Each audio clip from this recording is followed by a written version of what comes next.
दोस्तों आज की कहानी को शुरू करूं लेकिन उससे पहले एक ज़रूरी अपडेट ज़रूरी इन्फॉर्मेशन आप लोग के साथ में साझा करना चाहता हूं क्योंकि आप मेरे व्यूवर्स हैं, मेरे साथ मेरी फैमिली की तरह लगातार जुड़े हुए हैं मेरे साथ में आप लोग।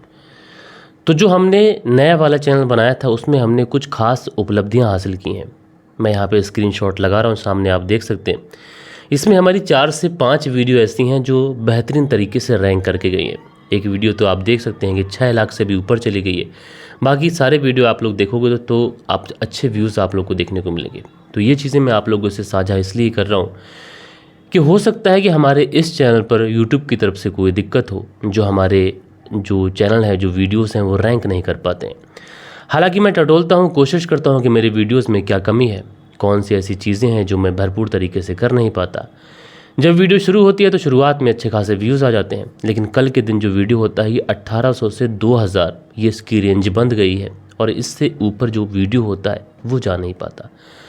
तो आप सभी लोगों को से ये साझा करने का मतलब यही है कि आप लोग ज़्यादा से ज़्यादा तादाद में ये कोशिश करें कि आप हमारे दूसरे वाले चैनल पर शिफ्ट हों और वहाँ पर हम आप लोगों को कहानी जो है वो तस्वीरों के साथ में, विजुअल के साथ में भी दिखा रहे हैं। तो वहाँ पे एक अच्छा एक्सपीरियंस भी आप लोगों को मिलेगा। तो जिन लोगों ने भी अभी तक उस चैनल को सब्सक्राइब नहीं किया है वो लोग चैनल को सब्सक्राइब कर लें, लिंक आप लोग को डिस्क्रिप्शन में मिल जाएगा। और दोस्तों आज की कहानी की बात करें तो आज की कहानी अपने आप में ऐसी कहानी है कि इस कहानी के अंदर ना तो कोई सबूत था, ना कोई पुलिस के पास में ऐसा क्लू था, और उसके बावजूद भी पुलिस ने इस केस के अंदर इतनी ज़्यादा मेहनत की। पुलिस ने जिस मेहनत, जिस मशक्क़त के साथ में ये केस सुलझाया, यकीनन दोस्तों पुलिस के कुछ केसेस में ऐसे होते हैं कि जिसमें सैल्यूट करने को मन करता है। और ये जो कहानी, ये जो केस मैं आप लोग को सुनाऊंगा, ये उसी में का एक केस है। दरअसल आज की कहानी की शुरुआत होती है उत्तर प्रदेश से और दिल्ली से सटी हुई एक जगह लगती है नोएडा। नोएडा को बहुत सारे लोग यही समझते हैं कि दिल्ली का पार्ट है, लेकिन ऐसा है नहीं। और इसी नोएडा के अंदर एक थाना आता है, बिसरख थाना। और इसी बिसरख थाने के अंतर्गत एक गाँव आता है हैबतपुर गाँव। ये जो हैबतपुर गांव है, इसी गांव के अंदर 18 मई साल 2023 की सुबह सुबह के वक्त, अच्छा अमूमन गांव में कुछ लोग ऐसे होते हैं जो सुबह सुबह फ्रेश होने के लिए या तो खेतों पे जाते हैं या फिर नदी नालों या फिर तालाबों के किनारे जाते हैं ताकि वहां पर पानी का बंदोबस्त हो उनके लिए। लिहाजा इसी बीच में 18 मई साल 2023 को कुछ लोग इसी हैबतपुर गाँव में एक तालाब पर सुबह सुबह फ्रेश होने के लिए जाते हैं। लेकिन जैसे ही ये लोग उस तालाब पर पहुंचते हैं, उस तालाब के अंदर ये जो चीज़ें देखते हैं, उसके बाद में ना चाहते हुए भी इन लोगों की चीखें निकल जाती हैं। दरअसल दोस्तों जिस तालाब के अंदर जो कुछ इन लोगों ने देखा था वो ये था कि इस तालाब के अंदर किसी की डेड बॉडी पड़ी हुई थी। अब लिहाजा ये घबराए हुए से लोग गाँव की तरफ भागते हैं, गाँव से कुछ लोगों को बुला के लेके आते हैं। उसके बाद में तुरंत फ़ोन कर दिया जाता है बिसरख थाने के अंदर। 100 नंबर की पुलिस भी पहुँचती है। वहाँ पर जाने के बाद में जो डेड बॉडी होती है, उस डेड बॉडी को उस तालाब से बाहर निकाला जाता है। लेकिन दोस्तों जो डेड बॉडी थी उसे देखने के बाद में ऐसा लग रहा था कि ये डेड बॉडी 2 से 3 दिन पुरानी डेड बॉडी है और शायद 2 से 3 दिन से ये डेड बॉडी इसी तालाब के अंदर पड़ी है, क्योंकि डेड बॉडी जो थी वो पूरी तरीके से फूल चुकी थी। लेकिन बॉडी और ये सारी चीज़ें देखने के बाद में, उस बॉडी के बाल देखने के बाद में पुलिस ये तो समझ चुकी थी कि ये डेड बॉडी है, ये किसी महिला की डेड बॉडी है।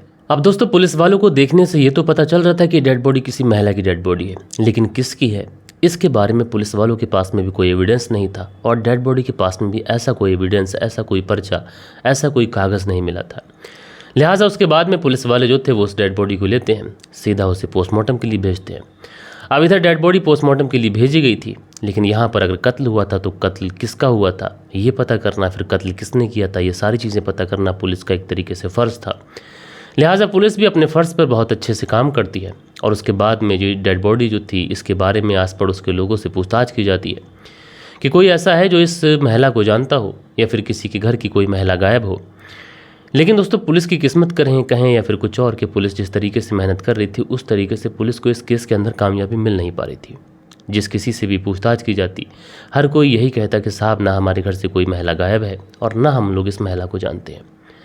अब उसके बाद में पुलिस वाले जो थे वो इस महिला की डेड बॉडी के फ़ोटोग्राफ्स लेते हैं। फ़ोटोग्राफ्स लेने के बाद में अब अलग अलग जगह पर और अलग अलग गाँव में घर घर दरवाजे जाकर पूछताछ करते हैं, लेकिन फिर वही मुश्किल। जैसा कि मैंने आप लोग को बताया कि डेड बॉडी जो थी वो 2 से 3 दिन पुरानी थी और डेड बॉडी जो थी पूरी तरीके से फूल चुकी थी, जगह जगह की जिस्म की जो खाल थी वो भी सड़ चुकी थी। तो ऐसे में अगर किसी के घर की कोई महिला हो भी तो वो भी शायद पहचानने से इनकार कर दे। लिहाजा पुलिस वाले जो थे वो सोचते हैं कि ऐसे कैसे पता चलेगा। अब उसके बाद में पुलिस वाले फैसला करते हैं कि आस पड़ोस में जितने भी थाने हैं उन सारे ही थानों में सूचना भिजवा दी जाती है। अगर थानों में किसी की गुमशुदगी की रिपोर्ट लिखाने के लिए कोई आएगा तो उसके बाद में वो आएगा, हम उसे डेड बॉडी दिखाएंगे, डेड बॉडी को क्लेम करेगा, लेके जाएगा। हम लोग को मोटिव पूछेंगे तो कातिल तक पहुंच सकते हैं। यही सारी चीज़ सोचकर पुलिस जो थी अपनी जो सूचनाएं थी वो अलग अलग थानों में भिजवा देती है। लेकिन दोस्तों लगातार दिन गुजरते रहते हैं और ना तो कोई ऐसा था जो पुलिस थाने में आया था और जिसने ये बताया हो कि किसी की गुमशुदगी की रिपोर्ट लिख लीजिए, हमारे घर से कोई व्यक्ति गायब है, और ना ऑलरेडी पुलिस थानों के अंदर इस तरीके का कोई भी रिकॉर्ड मौजूद था।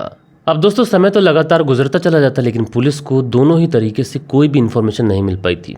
ना तो लड़की के गुमशुदा होने के समय कोई रिपोर्ट लिखाई गई थी और ना लड़की के मर्डर के बाद कोई रिपोर्ट लिखाई गई थी। यानी जब इस तरीके की चीज़ें पुलिस के सामने आती हैं तो पुलिस को ये लगता है कि इसमें दो चीज़ें हो सकती हैं। पहली चीज़ तो ये हो सकती है कि ये लड़की इतनी ज़्यादा दूर की हो कि उसके परिवार वालों ने अपने इलाके के थाने में पुलिस में कंप्लेंट दर्ज कराई हो और लड़की की डेथ यहाँ पे हुई है, उसकी डेड बॉडी यहाँ पर मिली है। तो ऐसे में उस पुलिस वालों का यानी उस थाने का और इस थाने का कोई कांटेक्ट ना हो पाया हो। या फिर दूसरी चीज़ ये हो सकती है कि ये जो लड़की है, इस लड़की के घर वालों ने ही इस लड़की को मारा हो, मार के उन्होंने डेड बॉडी फेंक दी हो। उसके बाद में वो क्यों कंप्लेंट लिखाएंगे जब उन्होंने ही कत्ल किया है। यानी दोनों ही सूरतों में पुलिस के पास ना तो कोई एविडेंस था और ना पुलिस के पास में ऐसा कोई क्लू था कि जिससे पुलिस इस केस तक, इसकी जड़ तक पहुंच सके।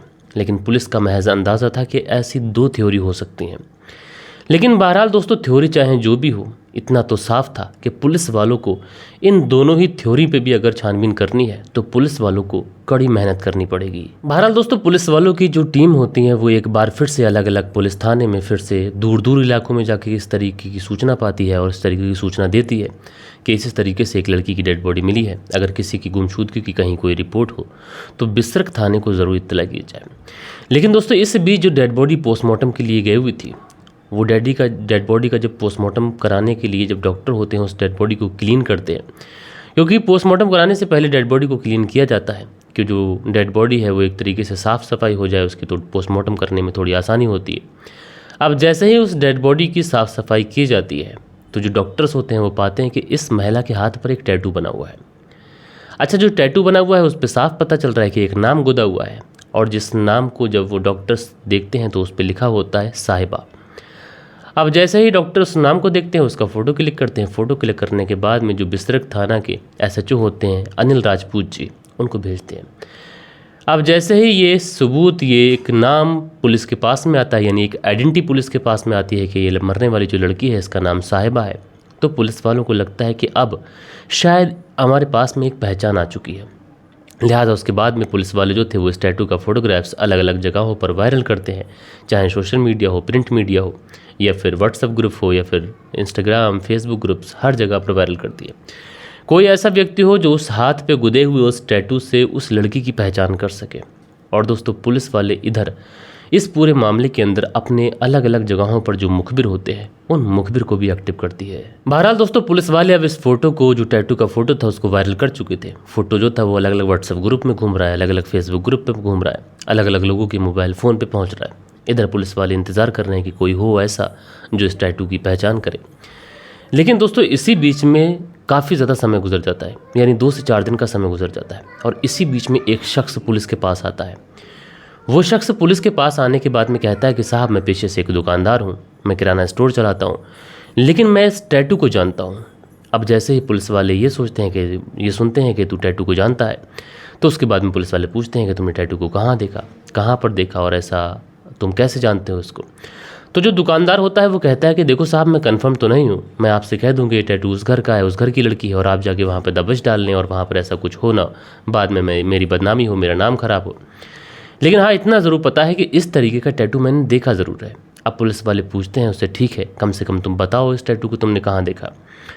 तो ये जो दुकानदार है ये बताता है कि साहब, जहाँ पर मैं दुकान चलाता हूँ वहाँ पर एक लड़की सामान लेने के लिए आया करती थी, और जब भी मैं उसे सामान देने के लिए हाथ आगे बढ़ाता या फिर वो सामान लेने के लिए हाथ आगे बढ़ाती तो मेरी नज़र उसके हाथ पर जब जाती थी तो मुझे टैटू बना हुआ दिखाई पड़ता था, और शायद ये वही टैटू है। अब जैसे ही पुलिस वाले इस शख्स की ये बातें सुनते हैं तो पुलिस वाले के चेहरे पर एक चमक आती है। उनकी आंखों में थोड़ी सी चमक इसलिए आती है कि जिस केस के अंदर वो धूल झांक रहे थे, कम से कम कुछ ऐसा है जो पुलिस के हाथ लगा है। अब दोस्तों इसी शायद को पुलिस वाले आधार बनाते हैं और इस व्यक्ति से उसका एड्रेस पूछते हैं। उसके बाद में उस व्यक्ति के घर पे पहुंचते हैं जहां की ये साहिबा थी रहने वाली। लेकिन दोस्तों जैसे ही पुलिस वाले उस घर पर पहुंचते हैं तो देखते क्या है कि इस घर पर इस महिला का पति या फिर जो भी कहें एक व्यक्ति है जिसका नाम जितेंद्र है, वो तो बहुत आराम से बैठा हुआ है जैसे कुछ हुआ ही नहीं है। उसके बाद में पुलिस वाले पहुंचते हैं एंड पहुंचने के बाद में ये जो महिला मिली थी साहिबा, इसका फ़ोटो उस जितेंद्र को दिखाया जाता है। अब जितेंद्र जैसे ही इस फ़ोटो को देखता है तो कहता है कि साहब ये तुम्हें कहाँ मिल गई? तो पुलिस वाले कहते हैं कि ये तो हमें नहीं मिली है बल्कि इसकी डेड बॉडी हमें मिली है। अब जैसे ही डेड बॉडी की बात आती है इस व्यक्ति की तो सिट्टी बिट्टी गुल हो जाती है। इसका चेहरा रोने जैसा हो जाता है, आंखों में आंसू भर आ जाते हैं, परेशान हो जाता है, बदहवास हो जाता है। उसके बाद में पुलिस वालों से कहता है कि कहाँ है डेड बॉडी। अच्छा, उसके बाद में पुलिस वाले जो थे वो जितेंद्र को अपने साथ लेते हैं एंड उसके बाद में उस डेड बॉडी के पास लेके पहुँचते हैं। दोस्तों जो जितेंद्र था जब उस डेड बॉडी को देखता है तो उससे चिपट कर ज़ारों कतार रोने लगता है। इसकी आंखों में आंसू थे और रो रो कर ये अपनी पत्नी से या फिर जो साहिबा थी, अभी पत्नी तो मैं नहीं कह सकता, अभी आप आगे जानेंगे कि इस कहानी के अंदर और क्या हुआ। तो उसके बाद में ये उस साहिबा के साथ में ज़ारों कतार रो रहा है। अब पुलिस वाले सोचते हैं कि ये व्यक्ति इतना ज़्यादा रो रहा है तो फिर इससे कैसे पूछताछ करेंगे। पुलिस वाले इंतज़ार कर रहे हैं कि ये व्यक्ति चुपे, एक तरीके से इसके जो कंडीशन है वो थोड़ी सी बेटर हो, थोड़ा सा रिलैक्स ये फील करे तो उसके बाद में हम इससे पूछताछ करें। फिलहाल दोस्तों पुलिस वाले इसे जैसे तैसे कर चुप कराते हैं एंड चुप कराने के बाद में सबसे पहला सवाल इससे पूछते हैं कि ये महिला कौन थी, कहाँ की रहने वाली थी और तुम्हारी क्या लगती थी। अब जैसे ही ये व्यक्ति ये सुनता है तो उसके बाद में ये कहता है कि साहब ये महिला मेरी पत्नी थी, इसका नाम जानवी था। अब पुलिस वाले जब ये सुनते हैं कि इसकी पत्नी थी तो फिर पुलिस वाले इससे पूछते हैं कि अगर ये तुम्हारी पत्नी थी तो ये इतने दिन से गुम है तो फिर तुम्हें पता क्यों नहीं, और अगर तुम्हें पता है तो तुमने पुलिस कंप्लेंट क्यों नहीं लिखाई। तो उसके बाद में ये जितेंद्र कहता है कि साहब जानवी जो थी ये अक्सर मुझसे लड़ा करती थी, लड़ाई झगड़ा करती थी, इस बार भी लड़ाई झगड़ा करके गई थी, मैंने सोचा लौट आएगी, लेकिन अब आप बता रहे हैं कि डेड बॉडी मिली है तो मैं आपके साथ आया और मैंने देखा कि हाँ डेड बॉडी मिली है। अच्छा, उसके बाद में पुलिस वाले एक और सवाल करते हैं।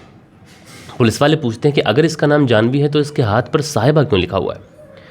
अब उसके बाद में जितेंद्र बताता है कि हाँ साहब इसका नाम साहिबा ही था और ये मुस्लिम थी, हम दोनों ने लव मैरिज की थी तो यहाँ पे हम लोग किराए पे रहने के लिए आए थे, तो यहाँ पर हमें किराए पर एक कमरा भी चाहिए था, तो किराए पे कमरा ऐसे तो मिल नहीं पाता, ये मुस्लिम थी मैं हिंदू था, लव मैरिज की थी तो मैं किसी लफड़े में पढ़ना नहीं चाहता था, इसलिए मैंने इसका नाम बदल के जान भी रख दिया। और उसके बाद में ये मुझसे लड़ झगड़ कर चली गई और उसके बाद शायद इसने सुसाइड कर लिया है। अच्छा, ये जो जितेंद्र भाटी था जब ये पुलिस से ये कहता है कि शायद इसने आत्महत्या कर ली है लड़ झगड़ कर, तो पुलिस वालों को भी ऐसा लगा कि हो सकता है कि इसने आत्महत्या कर ली हो। लेकिन उसके बाद में पोस्टमार्टम की रिपोर्ट आती है, लेकिन जैसे ही पोस्टमार्टम की रिपोर्ट आती है ये केस 90 डिग्री तक घूम जाता है।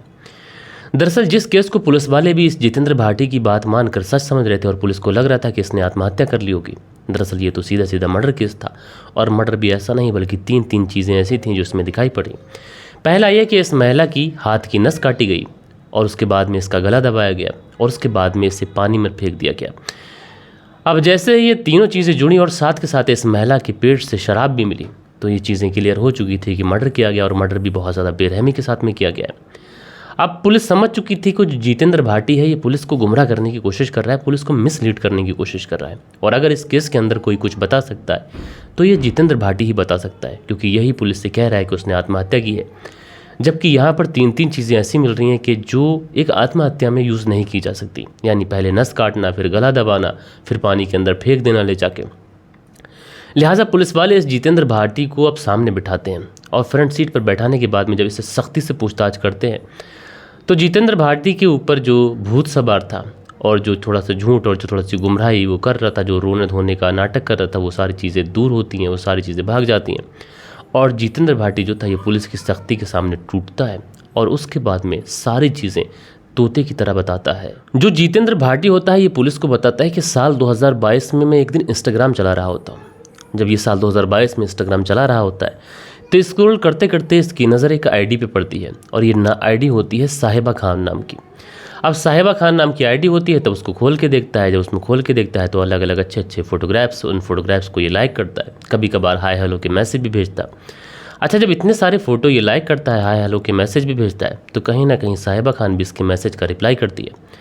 उसके बाद में इन दोनों के बीच में हाय हेलो का सिलसिला ऐसा शुरू होता है कि पहले दोस्ती होती है और दोस्ती धीरे धीरे प्यार में बदल जाती है।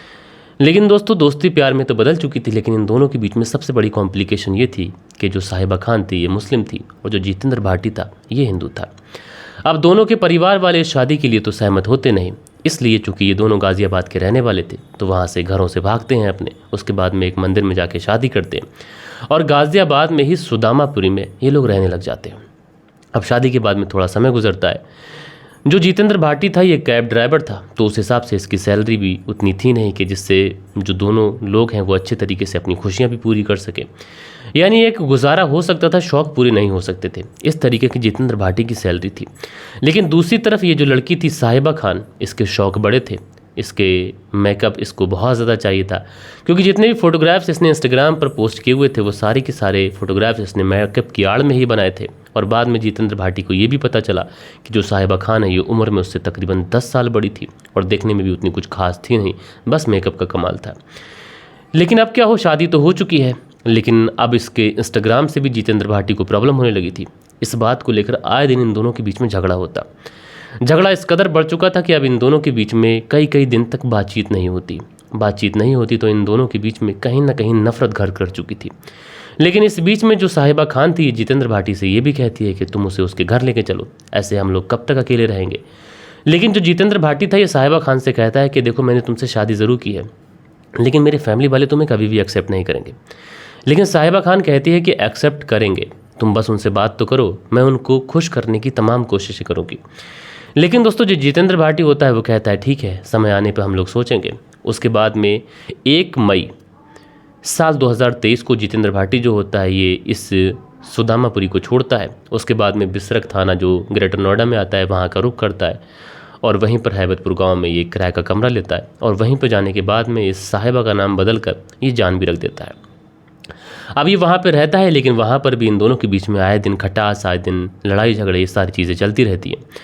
तो उसके बाद में एक तारीख आती है 15 मई साल 2023 और इस 15 मई साल 2023 को ये जो जितेंद्र था ये शराब खरीद के लेके आता है।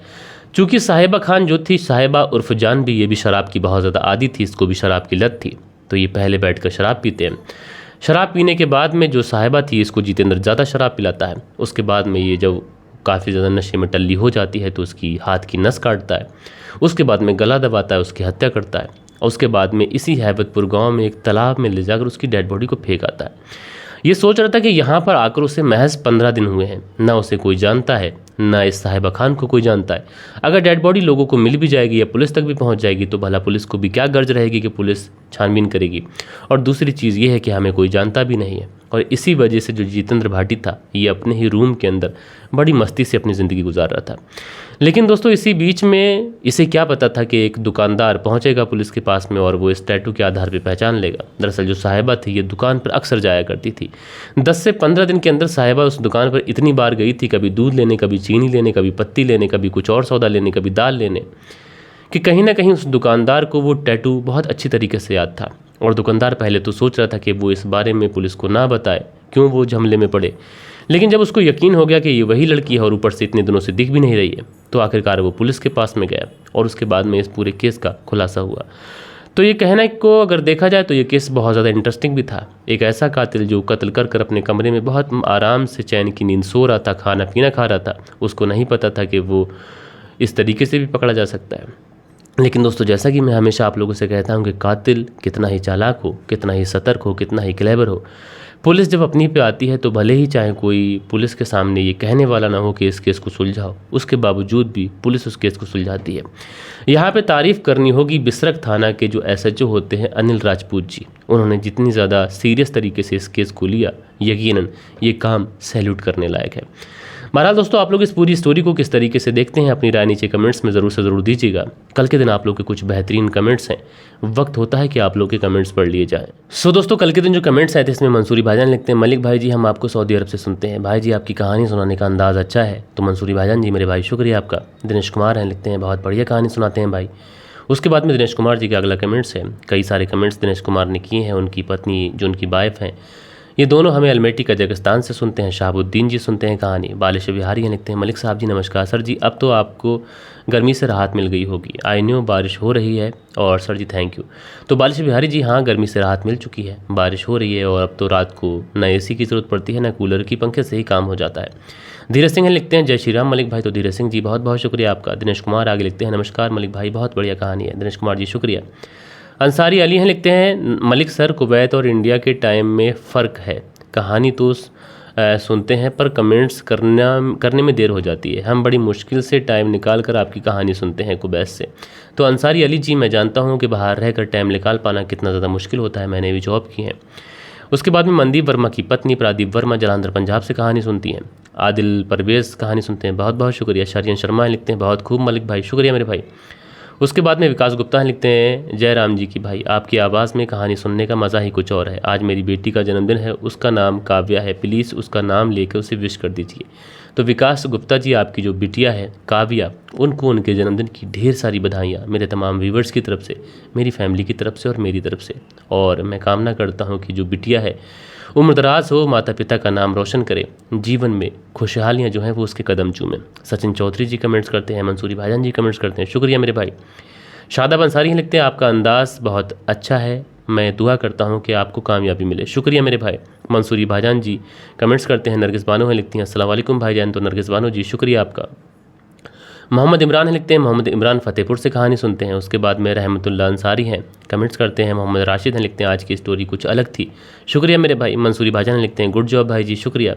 सुल्त्यागी हैं, लिखते हैं नमस्कार मलिक भाई साहब, रेनू सुल्त्यागी शाहना बुलंदशहर से कहानी सुनते हैं, बहुत बहुत शुक्रिया भाई। उसके बाद में अगला जो कमेंट्स है ये रशपाल सिंह है, लिखते हैं hi I am Rashpal Singh from Ludhiana Punjab, good job भाई। तो रशपाल सिंह जी लुधियाना पंजाब से कहानी सुनते हैं, बहुत बहुत शुक्रिया। खान अकील हैं, लिखते हैं अस्सलाम वालेकुम शाविज़ भाई, नाजायज़ संबंध में यही अंजाम होता है, शुक्रिया मेरे भाई।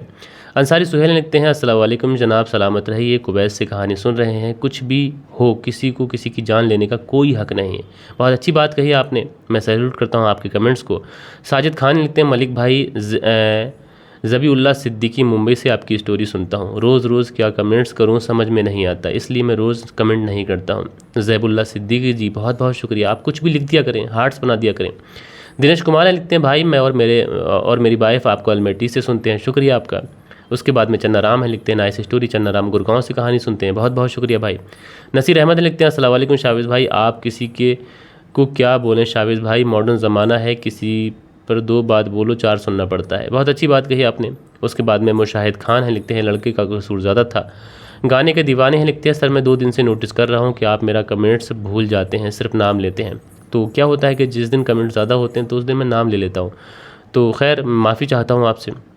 उसके बाद में रॉजर लियोन है, लिखते हैं she wrongfully took the most right decision against this pervert. तो शुक्रिया आपका कि आपने अपना बेशकीमती कमेंट्स किया। तौसीफ मदार हैं, लिखते हैं गलती दोनों की है। दिनेश कुमार जी और रहमत अंसारी जी अपना प्यारा सा कमेंट्स करते हैं। सो दोस्तों, ये कुछ प्यारे प्यारे कमेंट्स थे जो कल के दिन आप लोगों ने किए थे। आशा करता हूँ कि दोस्तों आज की जो कहानी है ये आप लोग को ज़रूर से ज़रूर पसंद आई होगी, और आप हमारी कहानी पे लाइक और कमेंट्स करने में कंजूसी बिल्कुल मत करो, क्योंकि इस चैनल को आपको उठाना है। जिस तरीके से ये चैनल बैठा है तो इसके उठाने की जिम्मेदारी भी आपकी है। तो आप लोगों से यही रिक्वेस्ट है कि आप लोग चैनल को लाइक और सब्सक्राइब ज़रूर करें। मिलते हैं दोस्तों कल के दिन किसी और स्टोरी के साथ में। जब तक के लिए अपना ख्याल रखें, देश का ख्याल रखें, परिवार के रिश्तों की अहमियत को समझें। जय हिंद, जय भारत।